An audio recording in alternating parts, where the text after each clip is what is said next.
একজন পাথর তুলছে। ওই পারে সম্ভবত ইন্ডিয়ার শিলিগুড়ি।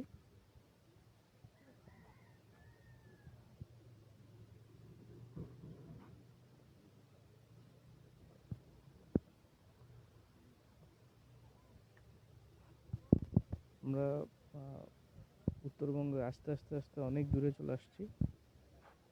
পঞ্চগড়ে যেহেতু এসেছিলাম, ভেবেছি যে তেঁতুলিয়া চলে আসি। তো যেটা ভেবেছিলাম সেটাই হয়েছে, সেটাই সেভাবেই এসেছি। খুব ভালো লাগছে আসলে।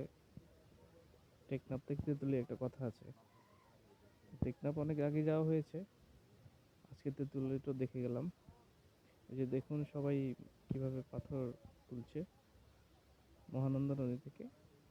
আমরা বাংলাদেশ ভারত সীমান্তের খুব কাছাকাছি আছি, জুম করলে দেখা যাচ্ছে